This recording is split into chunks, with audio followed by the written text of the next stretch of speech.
Buongiorno cari amici, benvenuti alla 50ª lezione di Radiestesia Basic, il vostro marietto veneziano dal titolo Armonia tra le persone. Oggi vedremo come armonizzare certe situazioni in cui praticamente si vengono a creare dei problemi presenti in un ambiente casalingo e quindi vogliamo in certo senso pacificazione e tranquillità e serenità. Quindi cosa facciamo? Dobbiamo portare positività, ma prima di fare questo il vostro marietto veneziano vi chiede di iscrivervi al canale di The Garden Marietto Veneziano, di venirci a trovare nei nostri gloriosi gruppi Facebook e anche in Telegram, dove lo sapete che a lunedì sera alle 20:30 il The Garden Marietto Veneziano tengono un percorso esoterico coadiuvati da Midas in cui si parla di Kabbalah e ermetismo e quant'altro.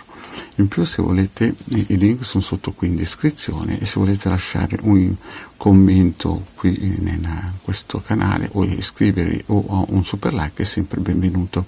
Eventualmente ho anche la community, perché avendo superato i 1000 iscritti, ormai siamo a 1100 più o meno, il vostro marietto vi chiede se volete di andare a vedere questi circuiti nella community dove li posto.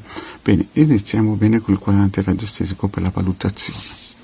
Questo si mette a testimone e chiediamo se questo circuito per il ristabilimento dell'armonia tra le persone va bene, e quindi il pendolino ci dice sì. Vi ricordo che sempre quando si fanno queste operazioni di radiestesia bisogna fare cerchi di fuoco e il lovetto colorato e praticamente la meditazione a stella di Davide. Se non lo sapete, il vostro marietto nel canale ha fatto delle pillole di approfondimento e di spiegazioni, basta cercarle.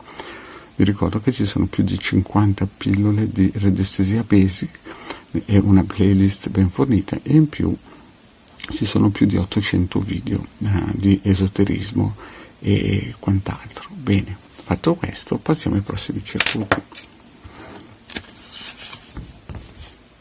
Questo è il circuito sulla serenità che aiuta sempre, quindi voi sapete che è un circuito psicoemozionale. Mettete la fotografia vostra o della community che volete armonizzare, dare serenità, e lo posizionate a tempo indeterminato sopra un armadio in qualche posto sicuro.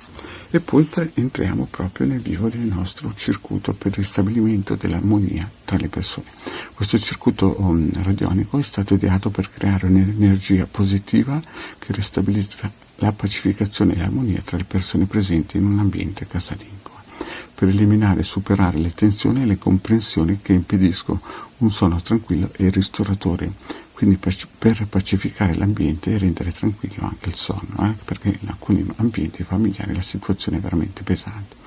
Come si usa? Il circuito va appeso alla parete di una stanza come se fosse un quadrato e lo si lascia in funzione per tutto il tempo necessario, quindi lo dovete appendere come un quadretto, così, senza metterci testimone, ma in bella vista. Poi, per rinforzare questo, il vostro marietto vi consiglia anche un rilascio emozionale. Questo circuito mettete il vostro testimone e prendete il pendolino e chiaramente lo vitalizzate,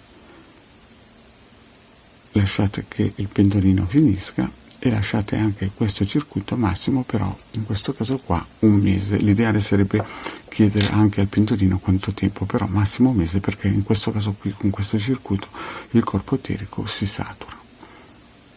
Quindi praticamente avete questi 3 circuiti: questo per il rilascio emozionale, questo da appendere come un quadro per l'armonia tra le persone in ambienti appunto casalinghi, per eliminare e superare tensioni e le incomprensioni, e che impediscono anche un sonno tranquillo e ristoratore. E questo per dare serenità a una persona, cioè se voi vedete che una persona è un pochettino sopra le righe, gli mettete il testimone e lo lasciate invece questo qua in tempo indefinito, così che possa riavere praticamente un po' di pace, un po' di tranquillità.